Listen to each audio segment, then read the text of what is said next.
अनादि निर्गुण प्रगटली भवानी मोह महिषासुर मर्दनाला त्रिविध तापाचे करावया झाडणी भक्ताला घेतो पावसी निर्वाणा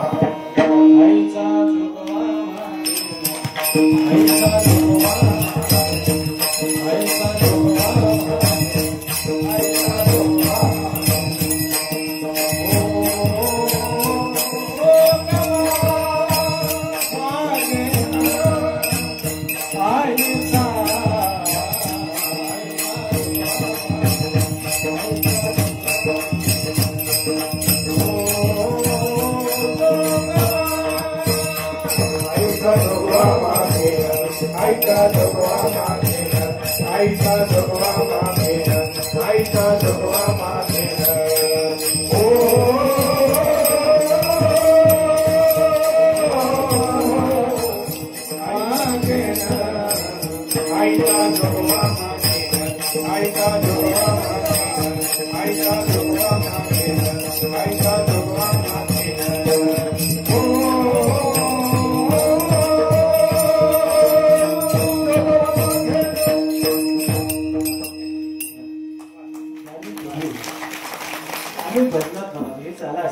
चमके शोभाची तलवार चमके शोभाची चमके शिवबाची तलवार चमके आम्ही पहिलं गायत गात होतो ना असं म्हणून त्याचं स्वरूप सांगितलं. काय स्वरूप आहे? अनादि आहे आणि ते निर्गुण स्वरूप आहे. निर्गुण म्हणजे काय की ज्याला गुणच नाही. मूळ स्वरूप काय? अनादि आहे. अनादि म्हणजे कधी? अनादि म्हणजे ज्याला वार किती काय सांगता येत नाही असं देवीचं काय आहे? स्वरूप आहे अनादि. कधी निर्मिती झाली? अनादि. मी शब्द झाड अगोदर कधी अगोदर काय अगोदर आहे? मी कशापासून झालं? झाड कशापासून झालं? कोंबडी अगोदर का अंडा अगोदर? काय अगोदर? कोंबडी. अंड कुठून आलं? कोंबडी कशातून निर्माण झाली? कोंबडी कशा निर्माण झाली? अंड्यातून. अंड कोण दिलं? कोंबडीने. अगोदर काय झालं? याला काय म्हणायचं? अनादि. अनादि हे माहित नाही आपल्याला. कधी निर्माण? देवीचं स्वरूप काय? अनादि. आपल्याला अनादिकालचे संस्कार पडलेले आहेत म्हणून आपल्याला काही गोष्टी स्वाभाविक निर्माण होतात. बरोबर का? अनादि संसार मालेच्या ठाई नित्य विषय भोगले पायी ते ठसावले चित्ताचे ठाई वारंवार देही शेविता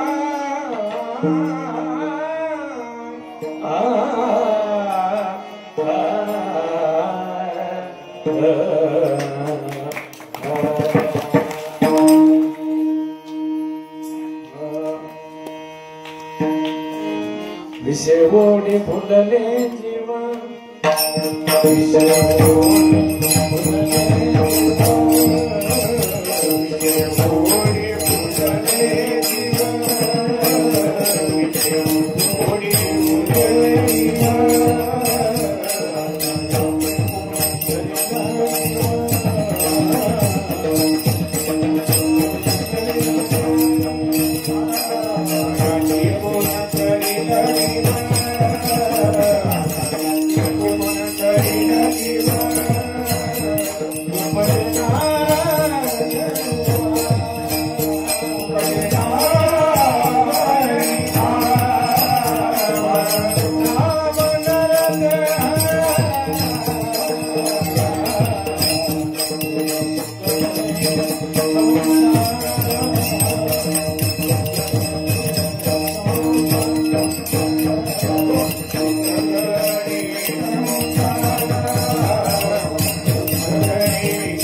काही गोष्टी ज्या आपल्या जीवनात स्वाभाविक निर्माण होतात, हे अनादिकालापासून आहे.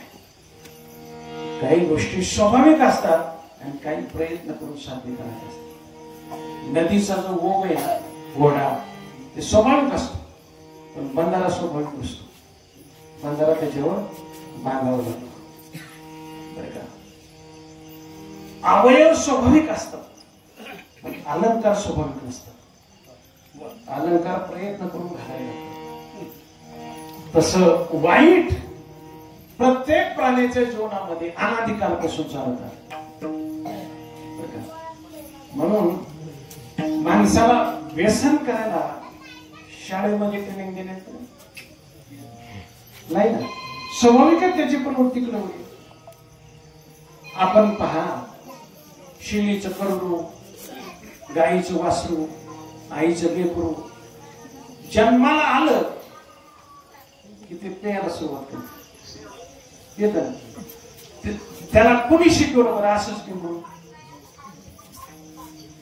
सांगा, पोटात स्तनवर म्हणजे पोटात दूध जायला असं कोणी शिकवलं? शिकवलंच नाही. मग हे अनादिकालापासून चालत आहे. काय झालं? पूर्वीपासून पेतच आहोत आपण अनेक जन्म, आणि म्हणून आपल्याला ती सवय लागते. बरं का? तसं अनादिकालपासून, अनादि म्हणजे त्याला अंत नाही असं अनादि, कालाचा वगैरे सांगता येत. तसं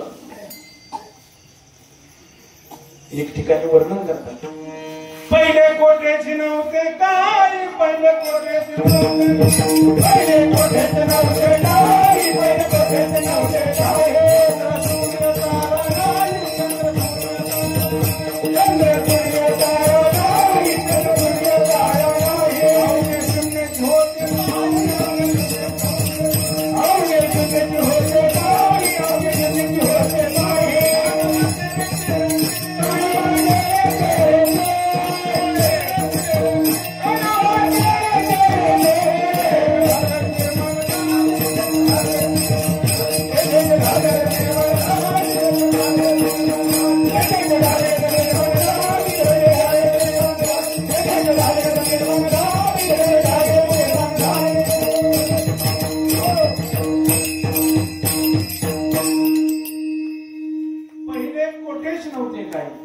चंद्र सूर्य तारा नाही, अवघे शून्याचे होते पायी,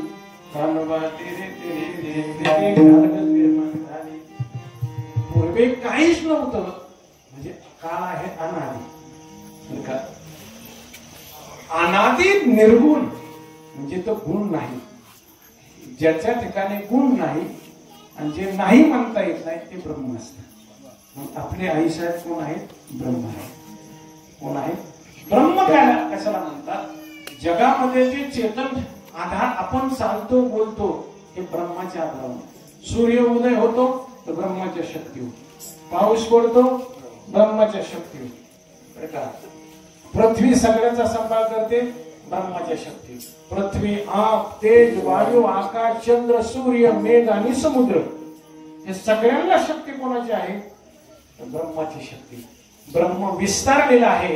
ब्रह्म सर्वगत सदासव. सर्व ठिकाणी ते व्यापक आहे. त्याच्याशिवाय काही चालत नाही, पण ते आपल्याला दाखवता येत नाही. त्याला काय म्हणायचं? निर्गुण. कृष्ण भगवंताचं वर्णन करताना त्या गवळीने वर्णन करतात. हा कसा आहे? नव्हता काळा गोरा खुजाना, स्वरूप सुंदर नंदराला, कैसे जीव शिव तयाची पंचभौतिक हेने पंच प्राण उपधरिले समुद्राचा, उपधरिले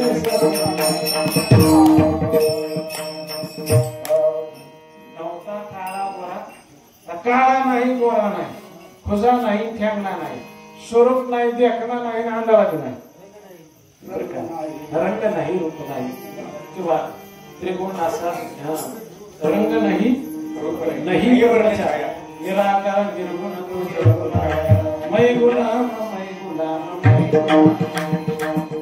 त्याला काहीच नाही, काहीच नाही, पण ते नाही म्हणता येत नाही. नाही असं नाही, पण त्याला काहीच नाही. रंग नाही, रूप नाही, आकार नाही, नाम नाही, गुण नाही आणि ते बद्ध सुद्धा नाही. त्याला ब्रह्मचैतन्य असं म्हणतात. असं असणारं जे स्वरूप आहे ते ब्रह्मचैतन्य. बरं का, नाता गाव शिव पहिला या शिकाई नामरूपाशी आधीच धाव. त्याला नाव नाही, रंग नाही, रूप नाही, त्याला काय म्हणतात निर्गुण स्वरूप. मग आई साहेबांचं कसं स्वरूप आहे? अव्यक्त निराकार नाही ज्या येतो म्हणून ते ब्रह्म आहे. पण आपली दृष्टी त्याच्याकडे नसते. आपण काय करतो? जग पाहतो, पण जग ज्याच्या आधारावर चालतो तो आपण पाहत नाही, त्याचा मूळ पाहत नाही. बरं का, ते मूळ जे स्वरूप आहे ते निर्गुण स्वरूप आहे. आपल्या समोर आपण निर्मिती पाहतो, निर्माता पाहत नाही. आपण चित्रपट पाहतो, पडद्यावर पाहतो ना, पण दाखवणार पाहत नाही. तो पाठीमागे फिल्म फिरवत असतो. ईश्वर सर्वभूतानी हृदयेशार्जुन तिष्ठति ब्राह्मयान सर्वभूतानी यंत्रारूढानि मायया. बरोबर वर्णन करतात. सोमायेचे आड वस्त्र लावणी खेळणे कला सूत्र बाहेर नदी छाया चित्र चौऱ्यांचे लक्ष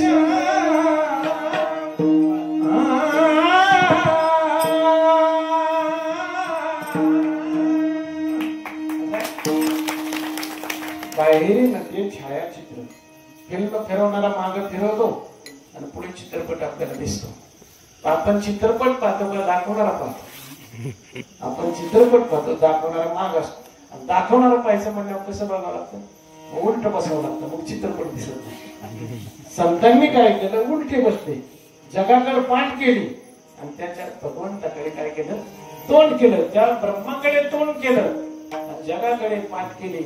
म्हणून जगात कुठल्याच गोष्टीबद्दल त्यांनी आसक्ती बाळगली नाही. तर त्यांनी मुख्य तस्तो महत् कर्तव्य भगवत कृपा. मुख्य म्हणजे भगवंताची कृपा आपल्याला झाली पाहिजे. ते कृपा करणारं दैवत असतं, बरं का. आणि म्हणून जे ब्रह्म आहे, संत मुक्ताबाई त्या चांगदेवाला उपदेश करताना सांगतात, बरं का. आपल्या समोर जर आता अलंकार टाकले तर आपण काय पाहतो? अलंकार म्हणून पाहतो. त्याच्याकडे सोनं म्हणून पाहतो का? अलंकार म्हणून पाहतो. आणि हे कोणता आहे? कानातला अलंकार आहे का? नाकातला अलंकार आहे का? गळ्यातला अलंकार आहे का? हातातला? हे काय अलंकार म्हणून पाहतो. पण सराफाची दृष्टी त्याच्यावर नसते. सराफाची दृष्टी सोन्यावर असते. सराफ सोनं म्हणून पाहतो आणि आपण अलंकार म्हणून पाहतो, बरं का. एका ग्रस्ताने देव, दोन देव केले. चांदीचा खंडोबा केला आणि पुत्र सोन्याचं केलं. पुत्र कशाचं केलं? सोन्याचं. खंडोबा कशाचा केला? चांदीचा. आता काही काळानं त्याची जरा गरिबी आली, तो मला जाऊ द्या मोडून टाकत नाही. मग दोन्ही देव घेऊन सराफाकडे गेला आणि सराफाच्या समोर दोन्ही देव आणि पुत्र ठेवलं. सराफाने विचारलं याची काय किंमत होईल दादा? त्यानं सांगितलं खंडोबाची किंमत 50,000 होईल आणि पुत्र्याची 5 लाख. तुम्हाला ही काय पद्धत झाली का? देवाची किंमत कमी, पुत्र्याची जास्त. तो म्हणला दादा तुमची दृष्टी कशी अलंकार म्हणून पाहताय, तुम्ही भावनेला पाहताय, पण आम्ही धातू म्हणून पाहतो. आमची दृष्टी कशी? धातूची. आमची भावनेची दृष्टी नाही, बरं का. आपल्या समोर जर कापड टाकलं तर आपण कापड पाहतो का? त्याच्यातला तंतू पाहतो, कापड पाहतो, त्याचा कलर पाहतो, त्याची जात कोणती ते पाहतो. पण ते कापड कशापासून बनलं ही दृष्टी आपल्याकडे नसते. आपल्या समोर गाडगं जर ठेवलं तर आपण गाडग्याचा आकार, गाडग्याची नक्षी हे पाहतो का गाडगं कशापासून बनले ते पाहतो. आपली दृष्टी मातीपासून गाडगं बनले, मातीकडे दृष्टी नसते, तर त्याच्या आकाराकडे दृष्टी असते. असाच उपदेश संत मुक्ताबाई चांगदेवाला करतात. हे वर्णन करतात.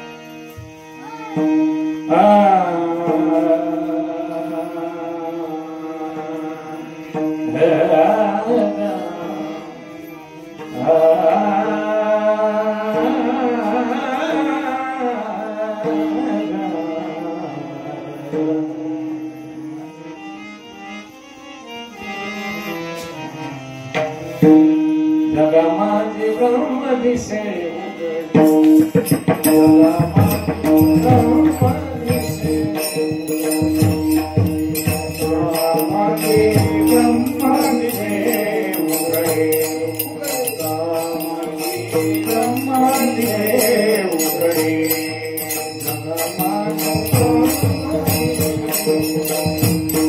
Na